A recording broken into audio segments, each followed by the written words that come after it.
Welcome back. Let's take a look at the changes that Chicago Electric, or Harbor Freight, has made to their welder, just the 90 amp little base model welder, in 3 years. So I bought this old guy 3 years ago. It's been reliable. It's done what I needed to do, but I do some pretty heavy welding, and it's really not built for that, but it's always done what I needed to do. But it's pretty well worn out. It's starting to have a few issues. I'll end up selling it to somebody that's a beginner or wants to just be able to do a little bit of stuff for, a couple of bucks. And the new guy here will be my welder for the next few years. I could go to a bigger welder, but the welding that I do in general, I don't need a bigger welder. I don't really need the gas.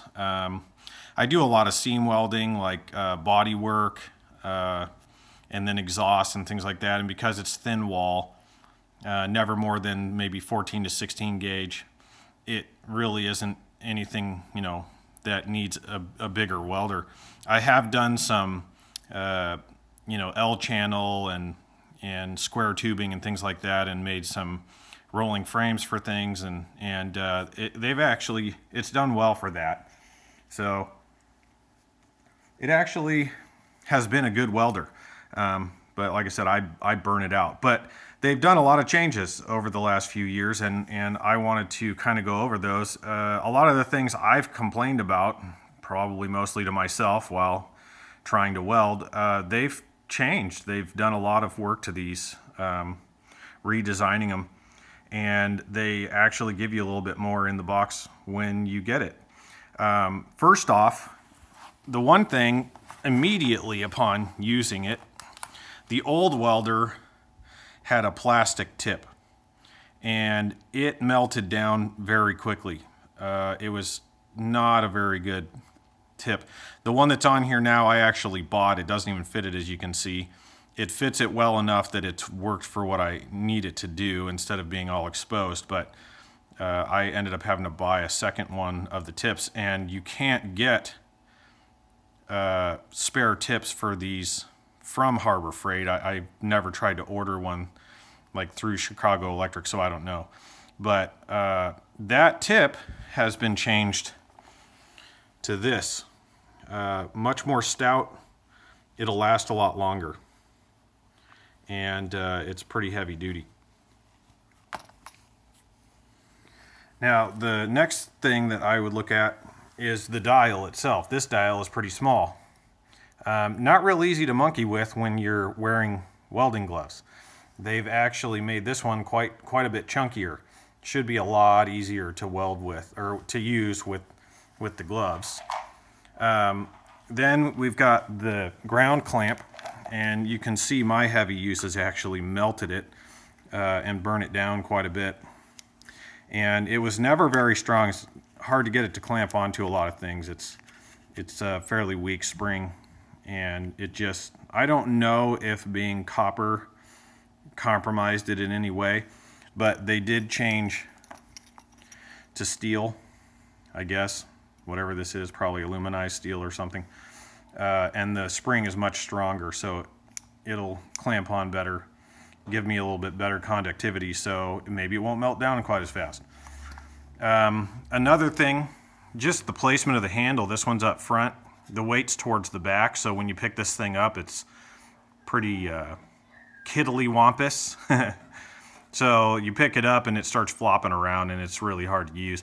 This one, they've moved the handle back towards the weight, and so it balances better. One of the major things that I noticed immediately is the venting. So this venting is much more substantial than this little weak sauce. And then when you come to the back, there's a gigantic fan in here. And here, not so much. But this should help with cooling and help with service intervals on it. It still has the same suggested service intervals, but you can tell that they've put a little more thought into this, probably just over the years. Maybe complaints, maybe not, I don't know, but they've kind of figured some of this stuff out, and you can just tell that this is a much more stout machine. Then, one of the things immediately, again on this one, because it's been this way since brand new, is the latch that holds the lid down. It is very floppy, and it always worried me to carry it around by cars or do anything like that, because it always felt like it might just pop right out, and it never has, but it's pretty chintzy. And this one, they've actually placed it on the lid, and you almost break your thumb getting it unlocked. I'm sure it'll soften up a little with the use, make it a little bit easier, but you don't have to open it that often. So it is nice to have it a little bit stronger. Inside,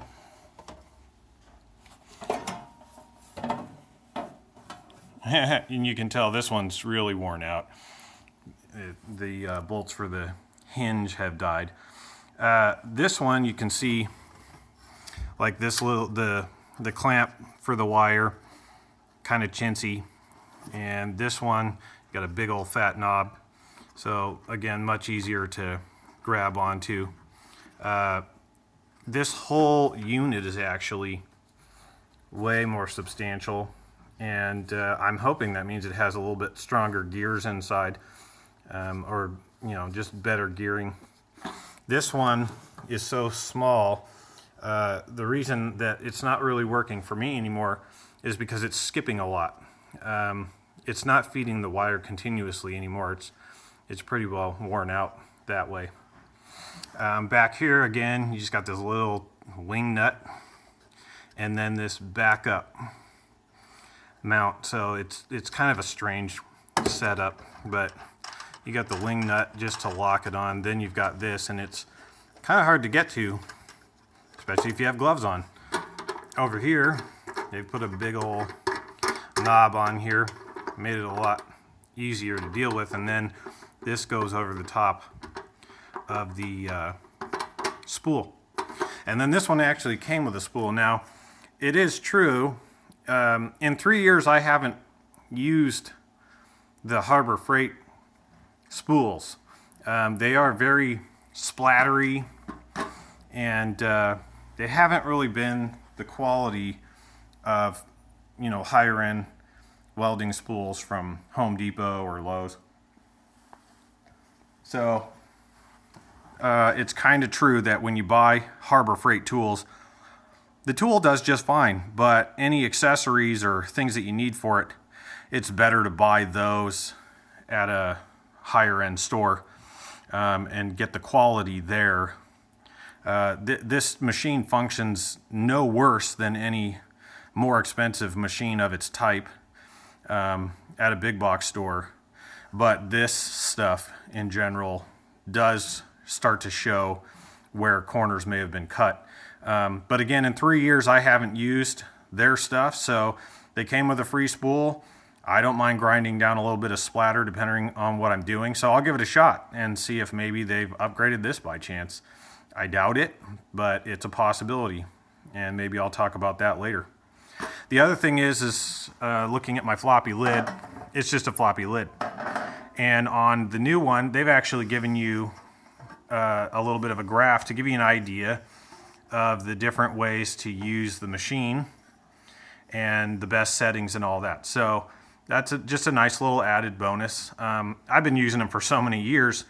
This is actually my third one. So I've been using them for years, so I have a pretty good idea of where I need the settings to be. But for somebody just getting into it, obviously usually when you buy these cheaper units, you're a beginner or you don't do that much. So this stuff could actually come in quite handy.